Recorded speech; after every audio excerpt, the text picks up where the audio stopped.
Selamat pagi, mari kita berdoa. Kami mengucap syukur kepada Tuhan yang telah menuntun dan menolong kami, yang melimpahi kami dengan segala kekuatan dan pertolongan, yang telah melimpahkan segala kebaikan kepada kami. Karenanya kami bersyukur. Itu sebabnya penuhilah hidup kami dengan firman-Mu, agar hari kami bersukacita, agar hari kami hari yang menyenangkan, sehingga Tuhan dimuliakan di dalam dan demi nama Tuhan Yesus. Amin. Mazmur 114 ayat 7 sampai ayat yang ke-8. Gemetarlah hai bumi di hadapan Tuhan, di hadapan Allah Yakub, yang mengubah gunung batu menjadi kolam air dan batu yang keras menjadi mata air. Kalau kita melihat pernyataan ayat ini, bagaimana keajaiban-keajaiban Allah dinyatakan, dan peristiwa ini terjadi ketika Israel keluar dari Mesir. Setelah mereka mengadakan perjalanan sekian lama, tentu perjalanan itu karena Tuhan yang membebaskan mereka, dan Tuhan juga yang menuntun mereka sepanjang hari perjalanan hidup mereka. Sehingga mereka tibalah dari satu tempat ke tempat yang lain dengan berbagai macam peristiwa hidup yang harus mereka lalui. Saat mereka sampai di tanah yang namanya Dimasa dan Meriba, setelah mereka melakukan perjalanan sekian lama, mereka menjadi haus. Rasa haus itulah yang menguasai hidup mereka, sehingga mereka tidak dapat mengontrol diri mereka dengan baik. Mereka terkontaminasi, mereka terprovokasi oleh rasa haus itu, sehingga mereka tidak dapat berbuat sesuatu yang baik dari peristiwa yang terjadi. Karenanya umat-umat Israel memberontak.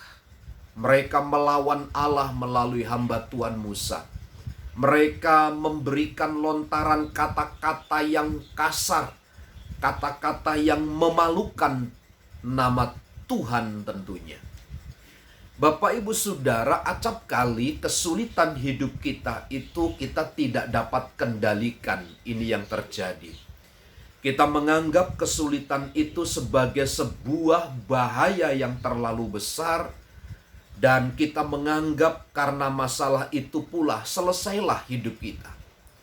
Tetapi saya melihat dari semua peristiwa-peristiwa hidup sepanjang perjalanan umat Allah keluar dari Mesir, adanya kesulitan adalah adanya cara juga yang dipakai oleh Allah untuk menunjukkan kekuatan kekuasaannya. Saya simpulkan bahwa kesulitan itu ada bagian Allah, merupakan cara kerja Allah yang dalam konteks tertentu Allah ingin menunjukkan kekuatan kuasanya bagi kita.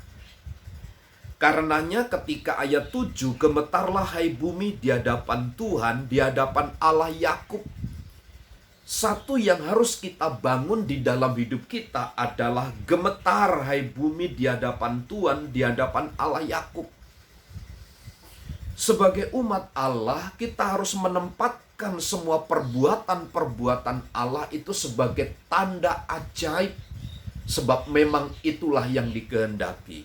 Yang mengubah gunung batu menjadi kolam air dan batu yang keras menjadi mata air.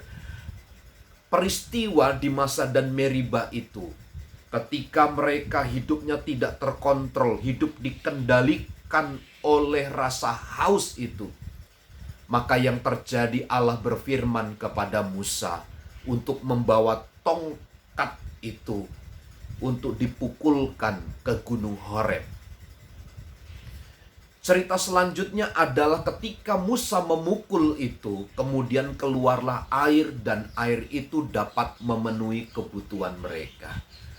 Tuhan selalu memberikan jalan keluar, meskipun jalan keluar itu sepertinya untuk sesaat tidak sesuai dengan harapan, tidak sesuai dengan hukum-hukum alam yang berlaku. Tuhan bisa menyediakan air di gunung batu yang keras sekalipun. Tuhan bisa mengubah yang keras menjadi yang lemah. Tuhan bisa mengubah yang kering menjadi berair. Apa yang tidak bisa Tuhan kerjakan bagi kita? Pun kalau hari ini kita menghadapi kesulitan, menghadapi masalah, kembali kepada Dia. Sebab Dia yang bisa mengubah masalahmu menjadi berkat, yang bisa mengubah kering menjadi berair, yang bisa mengubah tanah tandus menjadi tanah berair. Tuhan memberkati kita sekalian. Amin.